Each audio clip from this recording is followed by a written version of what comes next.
So today I'm going to show you how to make a perfect poached egg. Anybody can do it if you have a really fresh egg. Otherwise it becomes really challenging, and I'll show you the difference and the problem with it. Now, we've got lots and lots of hens here. We live in the middle of a farm and we have lots of happy, lazy hens running around and lots of different heritage breeds. So you can see that the hens lay different coloured eggs. This lovely bluey one is actually laid by a hen called an Araucana.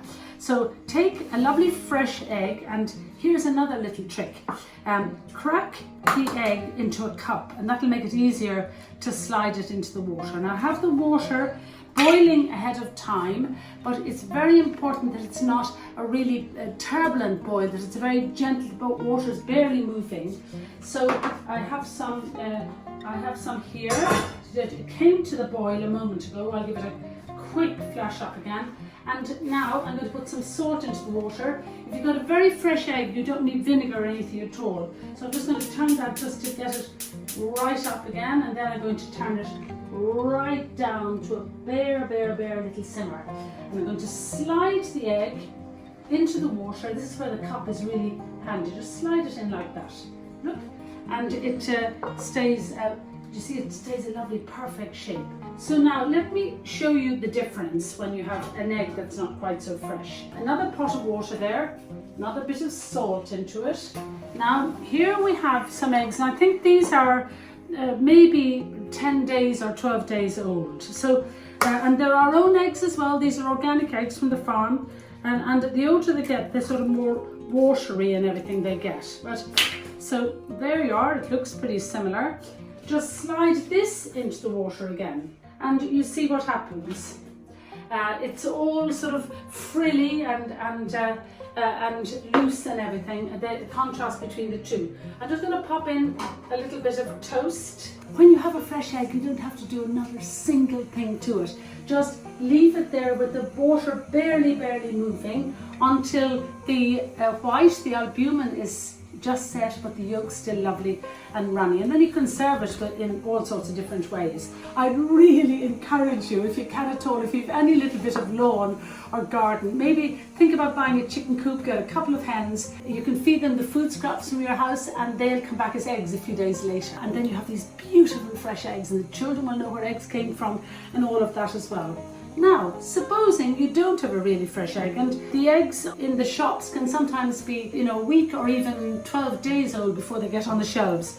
So here I've got a bit of cling film in the cup. I'm just going to paint it with a little bit of oil like that. That's olive oil, but it could be, one of the vegetable oils if you want to. And then crack an egg into it. So here's an egg again that's a little bit older, so it would be a bit more challenging. So pop that in there, okay? Now, and then gather up the corners like this. Gather them up, have a big enough piece of cling film so that it doesn't leak or anything. And twist it around like that. There we go. We'll pop that in there into the water. I'm just doing this as a demonstration. I'm sort of really rather trying to cut down completely on cling film, but I'm just showing you this little chefy trick for this. Now, this one is just ready. Maybe it could even have come out a little second earlier. There we are. It's absolutely perfect, like a sort of plump little cushion. Take a piece of toast. We'll slather it with a bit of butter. This is actually Jersey butter from our own, the cream from our own Jersey cows.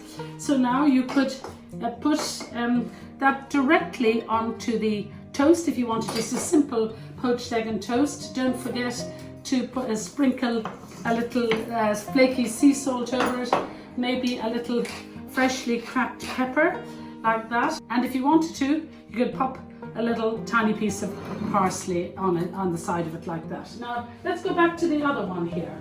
The saucepan there. It's not bad. I've seen worse. Give it a little bit of help. And the saucepan there. It's not bad. I've seen worse than that. But with this one, look, why don't we give it a little bit of help?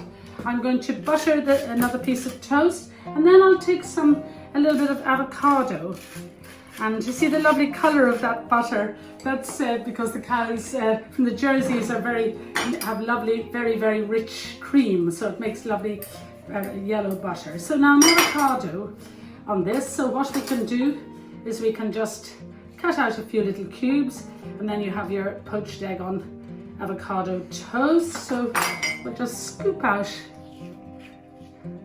like that. Actually, it's perfectly ripe, which is a great bonus. And I'm going to sprinkle a little salt on it. Now I'll put my, oh golly, it's going to almost hide my avocado. Another little bit of flaky sea salt on top. A little sprinkle of Aleppo pepper. So there we are. It would be quite nice, but not as good as this one's. And now, just let's see, look.